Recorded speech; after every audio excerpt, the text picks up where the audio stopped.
Ayo bajunya semua masukkan ya.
Belajar apa sih root cause analysis dengan menggunakan teknik 5 why.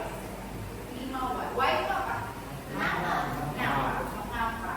Menggunakan pertanyaan 5 mengapa. Dengan membuat diagram tulang ikan. Pernah dengar diagram tulang ikan? Ya. Kalau biasa hanya diagram batang, diagram fan, ya kan? Nah, sekarang nanti kenalan sama yang namanya diagram tulang ikan. Kita berdiri kucing. Kemudian yang ketiga, kalian bisa menjelaskan hubungan antara akar masalah dengan prinsip dasar sistem ekonomi yang lagi dianalisis. Kemudian kalian nanti harus bisa membandingkan kelemahan antara satu sistem ekonomi dengan sistem ekonomi yang lainnya. Yang kelima, kalian bisa membuat kesimpulan tentang pentingnya pemilihan sistem ekonomi pada sebuah negara. Dan yang keenam, merefleksikan. Kalian nanti membuat kesimpulan lalu kemudian merefleksikan. Oke, ini adalah tujuan pembelajaran kita hari ini. Ada banyak, makanya kita agak fokus supaya bisa tercapai semua tujuan pembelajaran.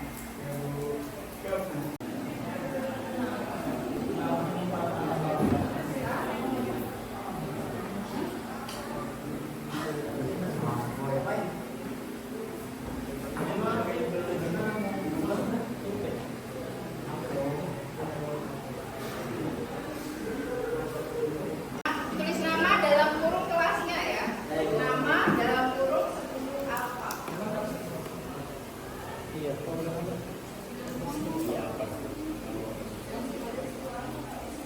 Dijawab saja.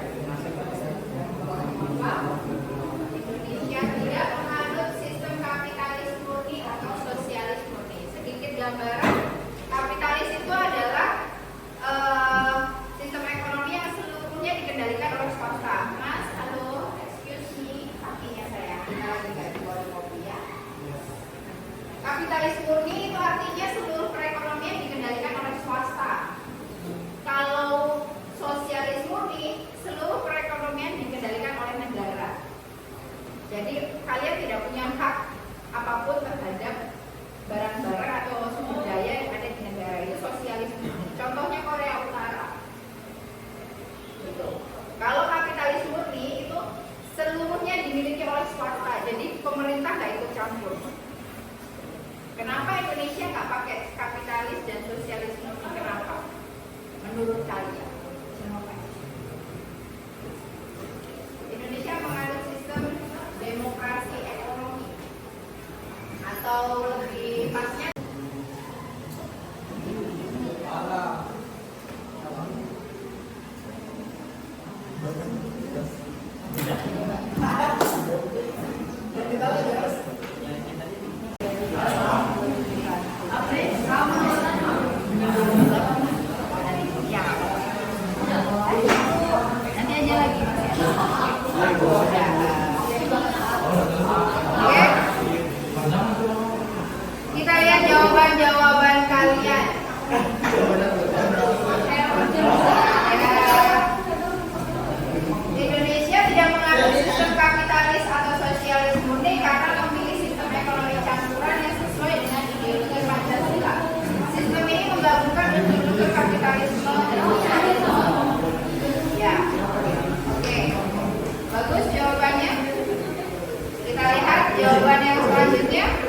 perhatikan karena dasar ekonomi Pancasila mengadopsi prinsip-prinsip dari kedua sistem tersebut. Oke, jawab jawabannya. Kemudian ini karena takut terpecah belah, maka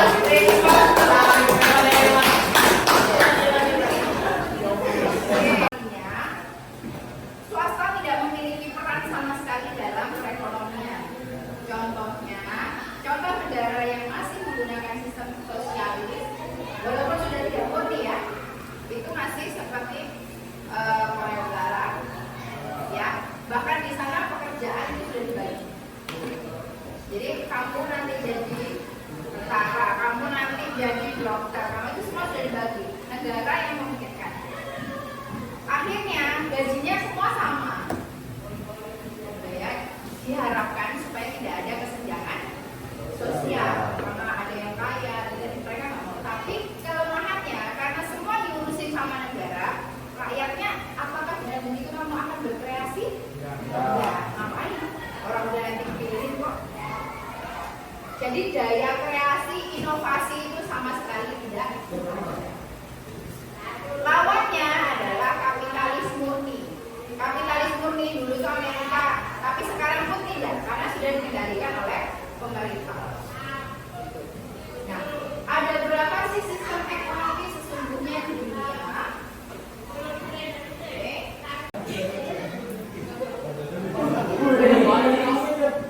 Indonesia nggak pakai kapitalis murni atau sosialis murni karena kedua sistem ekstrem itu punya kelemahan masing-masing. Indonesia menerapkan sistem ekonomi campuran yang menggabungkan kebebasan pasar kapitalis dan peran negara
kebanyakan dari negara-negara Eropa. Kenapa? Karena ternyata mereka itu awalnya adalah siapa yang membuat aturan seperti itu? Gereja. Ternyata kenapa penggunaan sistem kapitalis lebih banyak di Eropa? Karena yang membuat aturan saat itu lebih banyak gereja.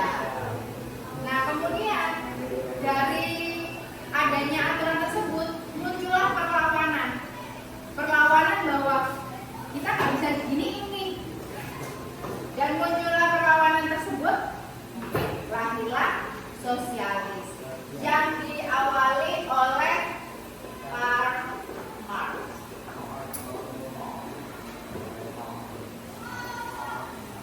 Kalau kalian masih ingat sejarah munculnya sejarah ilmu ekonomi, ada di buku waktu itu Karl Marx itu dia memulai sebuah ideologinya bahwa munculnya penindasan dari tuan tanah kepada budaknya, dan itu yang menyebabkan perlawanan dari rakyat, perlawanan antara si miskin kepada si kaya.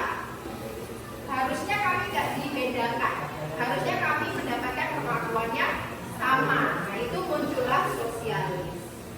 Jadi lahirnya begitu ya. Pertama ada kapitalis dulu, karena dirasa sangat merugikan, maka muncul perlawanan dan lahirlah sosialis.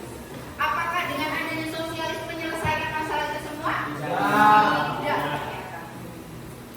Akhirnya mereka sadar bahwa ini faktor-faktor ekonomi. Siapapun boleh beli tanah sebanyak-banyaknya, silakan. Siapapun boleh memiliki uang sebesar-besarnya untuk modal, boleh. Semua orang bebas memilih pekerjaan yang mereka suka sesuai dengan kemampuan dan keinginannya. Enak ya? Enak sekali.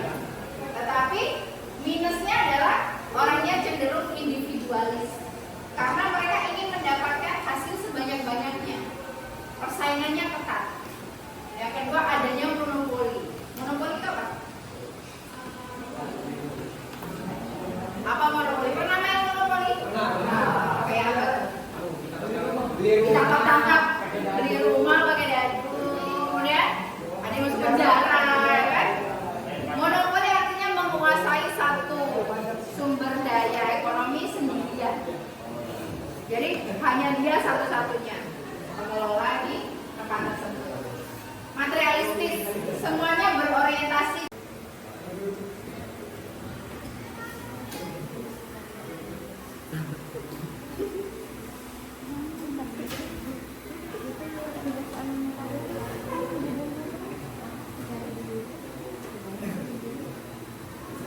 Yang minoritas kalah saing ya. Kalau uangmu dikit kamu pasti kalah. Semuanya dihitung dari materi. Dan peran negara sangat terbatas. Ya, negara nggak boleh ngapa-ngapain. Negara tidak boleh mengatur. Misalnya satu sotek ini tanahnya mau dibeli oleh satu orang, nggak boleh. Sama negara ya, negara nggak boleh melarang. Orangnya punya uang kok, mereka apa? Padahal kalau itu akan merugikan, berarti semua rumah akan dibeli oleh dia, ya kan? Semua sumber dayanya akan dimiliki oleh dia. Kira-kira itu bisa membuat sejahtera nggak?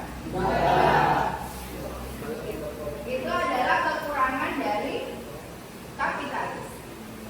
Selanjutnya, nebeng aja, nggak ngapa-ngapain. Sama kalau kalian lagi kerja kelompok, pasti ada tuh ya yang bagian nggak ngapa-ngapain. Tapi kalau sistemnya sosialis, semuanya satu kelompok nilainya 90. Adil nggak? Tidak. Yang kerja keras dapat 90, yang nggak ngapa-ngapain juga dapat 90. Adil nggak kayak gitu? Akhirnya ngapain aku kerja? Males-malesan aja lah. Yang kedua, organisme negara bertanggung jawab atas kesejahteraan masyarakat. Semua keputusan harus diputuskan oleh negara. Repot. Perencanaan ekonomi diatur negara. Kelompok lemah diperhatikan. Ya, karena negara yang ngatur, maka kelompok-kelompok minoritas tetap mendapat bagian yang sama. Minusnya kehilangan semangat dia. Contohnya tadi waktu di kerja kelompok tadi. Ngapain ikut ngerjain? Gak usah lah, nanti juga nilai kita sama kok 9. Males kan jadinya. Terus kemudian tidak bisa menjamin kesejahteraan semua orang. Dari sini saya ingin ditanyakan. Ayo. Ayo. Berapa? Ibu, ya. 8 kelompok, berarti satu daerah ini ada 2 kelompok, satu daerah ini ada 2 kelompok. Jadi berarti, di sini berarti ini bertiga-tiga nih, 3, oke. Yang belakang 4, oke. Kemudian, pas ya 4. Ya, ya kan? Pas ya.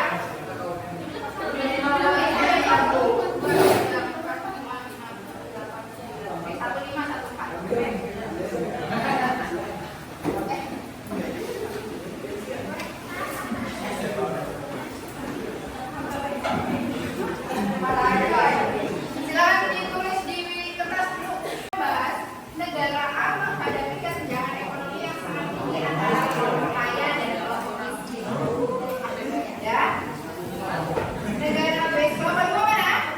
Oke, kelompok 2, negara B memiliki sumber daya lengkap tetapi tidak mampu mengelola dengan baik sehingga hasilnya tidak bisa dinikmati masyarakat. Kelompok 3 mana? Kelompok 3. Oke. Negara C mengalami kekurangan barang-barang kebutuhan pokok karena produksi dalam negeri tidak tercukupi. Kelompok 4. Oke. Negara D mengalami pertumbuhan industri yang cepat tetapi menyebabkan kerusakan lingkungan yang parah. Oke. Kelompok 5 mana? Kelompok 5. Oke. Kelompok 5 mengalami konflik politik yang membuat perekonomian tidak stabil. Paling gampang contohnya sekarang ya Nepal. Tahu berita yang terbaru? Di Nepal ada demo besar-besaran. Kira-kira kalau demo seperti itu pabrik-pabrik bisa beroperasi nggak? Bisa. Karena adanya stabilitas keamanan yang tidak aman, otomatis kegiatan ekonomi tidak bisa berjalan. Ambillah contohnya begitu ya. Kelompok 7. Oke, kelompok 7. Negara G. Utang luar negerinya sangat besar sehingga pertumbuhan ekonominya terhambat. Kelompok 8 mana? Kelompok 8. Oke, kelompok memiliki tingkat inflasi yang tinggi sehingga kebutuhan pokok naik drastis. Silakan ditulis dulu. Sudah ditulis masalahnya? Saya pasti tahu cara mengerjakannya. Saya beri instruksi cara kepalanya. Di bagian kepala, kalian tuliskan masalah utamanya. Oke ya? Kalian harus buat seperti ini. Siapa yang mau ikan bandeng, ikan teri, ikan layang, terserah. Pokoknya bentuknya seperti ikan-ikan. Di bagian kepala, tuliskan masalah utamanya. Kemudian kalau di sini ada 6 aspek yang dibahas, Ibu hanya minta 5 saja. Ya, di sebelah sini misalnya faktor politiknya, tulis di sini faktor politik. Yang kedua, faktor sosial budaya, berarti di sebelahnya. Yang ketiga, faktor ekonomi. Oke. Faktor sumber daya alam dan faktor teknologi.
sini. Kemudian kan kita lihat di faktor politiknya situ ya. Nah, kenapa hal ini bisa terjadi kalau kita lihat dari penyebabnya apa? Misalnya penyebabnya juga. Nah, misalnya kalau lihat dari faktor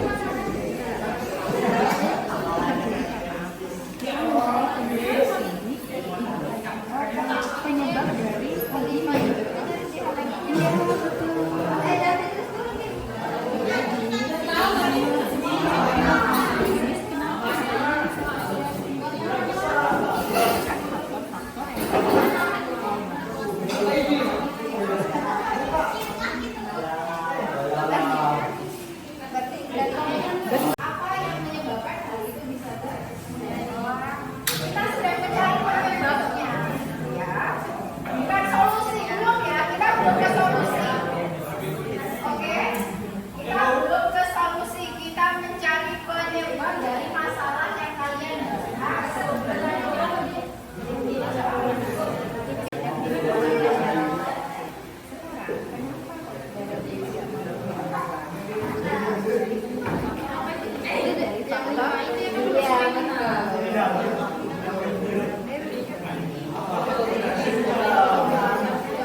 karena jatuh politik atau tidak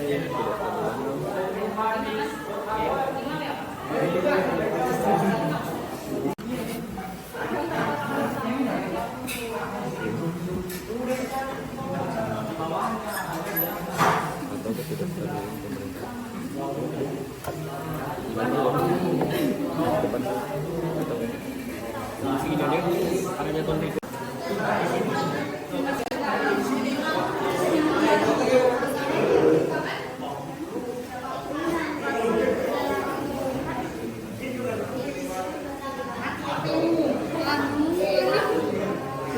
karena jatuh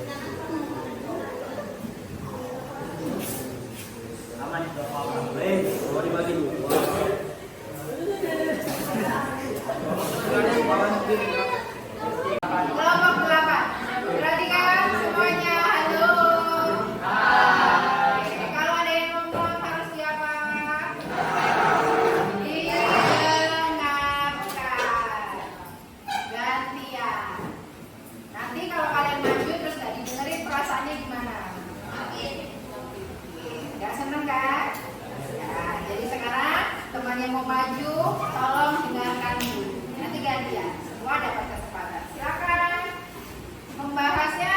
Kasih tahu, hai teman-teman, saya dari kelompok ini, masalah saya adalah.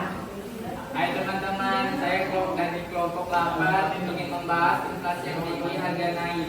Inflasi yang tinggi atau harga yang naik. Oke, jadi yang ditulis di kepalanya apa? Inflasi Silakan ditulis.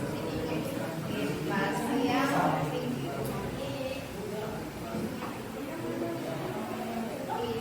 Inflasi pakai flat. Inflasi itu apa? Ada yang tahu inflasi itu apa? Harganya naik. Kalau dilihat dari faktor politik, apa penyebabnya? korupsi, kebijakan tidak stabil. Karena kalau dilihat dari faktor politik, penyebabnya adalah satu, korupsi, Kebijakan tidak stabil. kebijakan tidak stabil. Kenapa kok korupsi bisa bikin harga? Karena mata uang lemah. Mata uangnya melemah. Oke, kenapa kok apa lagi? Kebijakan yang tidak stabil bisa menyebabkan harga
Salam sejahtera.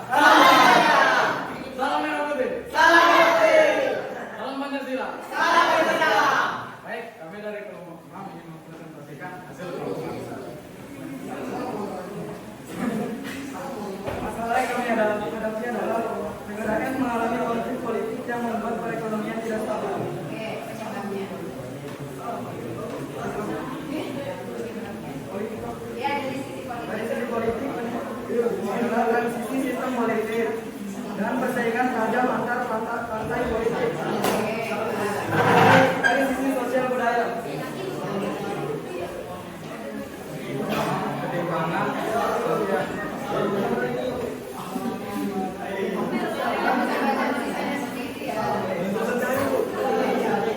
Ketimpangan sosial dan kesenjangan daya miskin.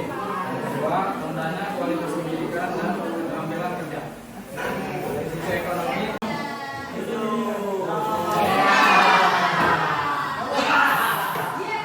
Silakan nomor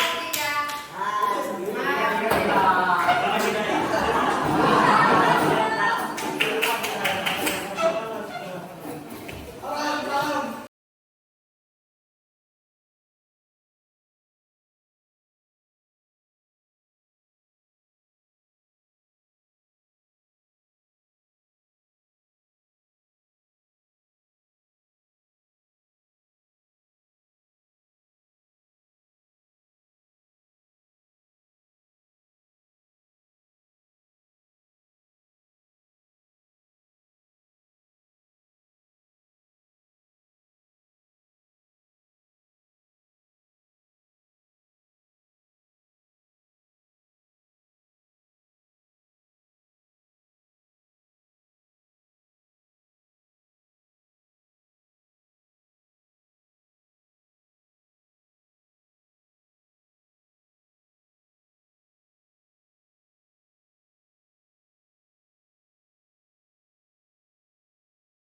Jauh, sedih. Ya,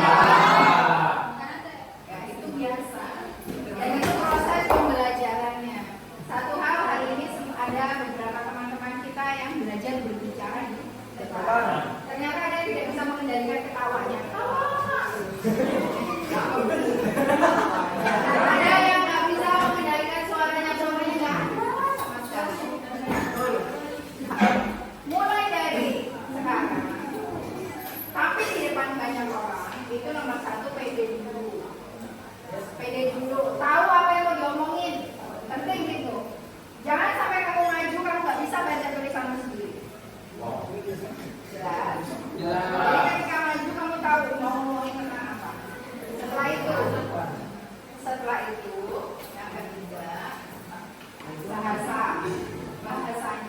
Biasakan berbahasa jauh sedih. Ya.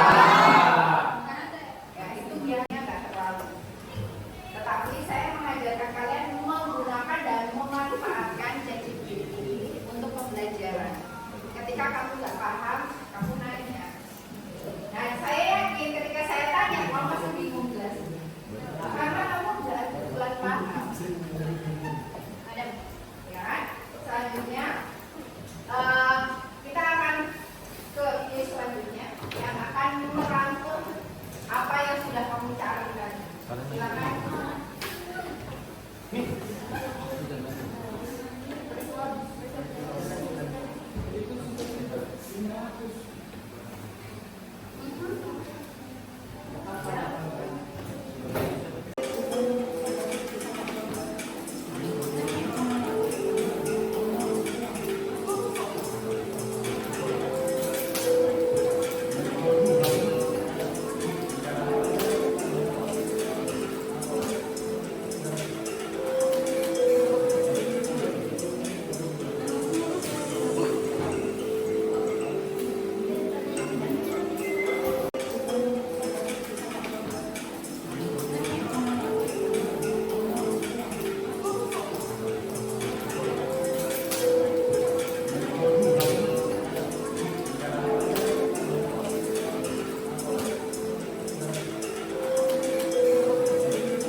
Tentang apa? Tentang sistem ekonomi. Kalau kamu jadi presiden, tapi jadi presiden dengan menggunakan sistem ekonomi apa? Nah, karena lebih mudah bekerja sama antara masyarakat dan pemerintah. oke. Kalau kamu jadi presiden, kamu pengen jadi presiden dengan menggunakan sistem ekonomi apa? Hah? Sistem ekonomi apa? Jawab apa? Bukan, sistem ekonomi ada berapa? 5.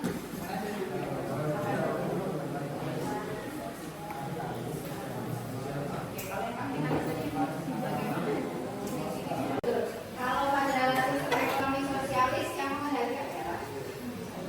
Sosialis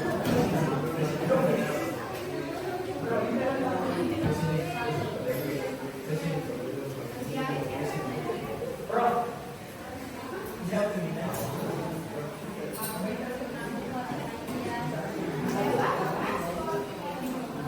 Pemerintah betul. Oke.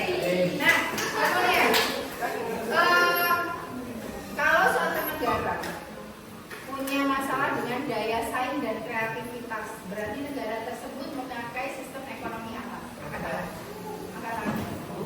Kalau misalnya dalam suatu negara punya masalah masyarakatnya nggak kreatif dan nggak inovatif, berarti negara tersebut biasanya menggunakan sistem ekonomi sosialis. Kenapa kok sosialis? Karena sudah jadi ekonomi pemerintah. Oke. Jika suatu negara memiliki masalah yang kaya tambah kaya, yang miskin tambah miskin, biasanya negara tersebut menggunakan sistem ekonomi apa? Angkat tangan. Angkat tangan. Kalau negara tersebut punya masalah, yang kaya tambah kaya, yang miskin tambah miskin. Biasanya negara tersebut menggunakan sistem ekonomi apa? Kenapa kok kapitalis?